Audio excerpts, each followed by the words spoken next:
So I was 34 years old, 33, 34 years old. And, baseball was my passion. Played college baseball, one of 7 kids, never had a really deep relationship with my dad, and never even played a game of catch with my dad.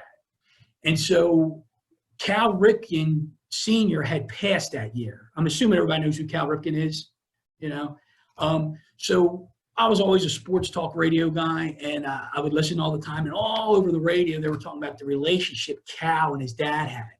And I'm like, wow, I was feeling bummed out. I'm like, I never had that kind of relationship with my dad. And I would love that, and here I'm 33, 34 years old. I'm like, man, where can I start? And I thought about when I was 5 years old, my dad walked into our 745 square foot house. He walked in with my first baseball glove ever. And it was a hand-me-down from my cousin Mario. And he gives it to me, and I'm like, wow, I got my own glove. And like I said, I said, I'm going to look for that glove if I can find it, and I'm going to ask my dad for a game of catch for Christmas. Now, this is in June. 5 months go by, and I cannot find this glove. And I'm thinking, man, what a great idea this is, God, and why won't you let me find this glove? And it got to the point where we were 5 days before Christmas, and I didn't have it. And my dad, he had just had a hernia surgery, and he'd asked me to come over. So I stopped over to visit my mom and dad, and he had he was recovering, but he had this big, heavy box in the basement that he had to get out of a closet. He had to get something out of it. And he goes, Rob, before you leave, can you take this box out of the closet and, get whatever it is you got to get out of it? I'm like, yeah, sure. So I know right now, every one of you is thinking that glove was in that box, if you're following me. So stay tuned. So anyway, I go down the basement, and it's a narrow doorway, and I open up the door, and it's a big box. I'm like, okay, I got to take this like a forklift. Like I got to go with my hands, got to stoop down, get the hands on the side of the box, stand up, back out, and turn around and get the box out. So I got my hands against the box on the sides of the box. I stand up, and I turn, and I look down, and the glove was under the box. And I'm like, oh my God. And my emotions were like going nuts. I wanted to cry, but I couldn't. I didn't want my dad to know, but I was so excited that I got my glove, and I'm going to play a game of catch with my dad for Christmas. I'm finally going to do this. And so my dad, I said, Dad, I got to go, but can I take the glove? He goes, what's yours? I said, no, you remember we lived in a life of hand-me-downs, and I'd given it to my sister. In fact, it had her name in it, He said, take the glove and get out of here, So I take the glove, I go home, and I sit in front of my computer, and I'm telling you, man, I wrote this poem to my dad, and it just flowed, and it flowed, and it flowed. And I'm crying while I'm writing this poem. So I finished the poem. I put the glove in a box with a baseball in it. I put the poem on top of the glove, and I wrap it up. And so we go over to my brother's house for Christmas Eve, and there's like 35 Italians in one room, in one small house, get ready to celebrate Christmas. And it's time to exchange gifts. And I look at my wife, and I'm like, I don't know if I can do this. And she goes, this is your idea, you're going to do it.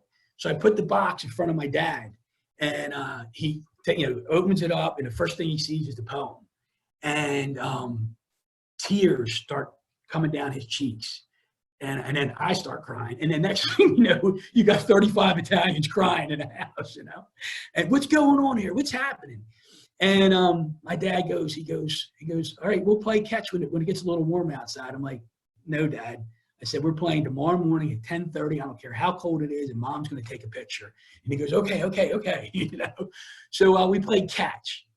And the big piece, all that said, this is where the awareness thing comes in.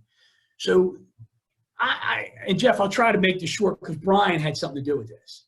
And, I went to my first mastermind with Brian Buffini, and Brian is one of 6 kids. He's got the Italian heritage, He lived in a 2-bedroom house in Ireland, And I'm like, I felt this synergy with him, or connection. So I write this long letter to Brian, and I send him this poem, and I tell him the story, and I get a call from Rebecca Buchan, his assistant, and he said, Rob, Brian loves your letter. He loves the story and the poem.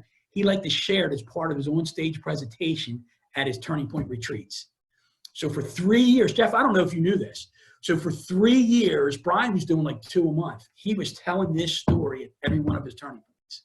And people, it was amazing the reactions we were getting from people. I had a guy, Alan Velez, Jeff. I don't know if you know Alan. He called. I didn't know him at the time. He calls me up and he goes, Rob, I just left the Providence Turning Point, and Brian told your story. And instead of working this weekend, I'm driving up to New Hampshire with my family to go skiing. I had a guy from Arizona. He says, Rob, I just heard Brian tell your story, and I'm on a mission to find my biological mom. You know, and I'm like, oh my God, I just told Brian a story and it's having its impact. So here's where the magic comes into play, or the awareness moment. So Brian tells a story. He goes, you know, Rob's this guy. He's high energy. He's got his foot on the gas going 90 miles an hour all the time, but he's not going anywhere because he's got his other foot on the brake. The question is, why has Rob got the other foot on the brake, right? And as it turns out, Rob never heard his dad say, hey, I love you, son. Rob never heard his dad say, hey, I accept you, son. So Rob had a low self-esteem. Rob didn't, you know, logically you could say, hey, yeah, my parents love me and they accept me, but I'm a words of affirmation guy and I never heard the words. So we're playing catch on Christmas Day and I throw the ball to my father. And what does he do? He catches it or he accepts it.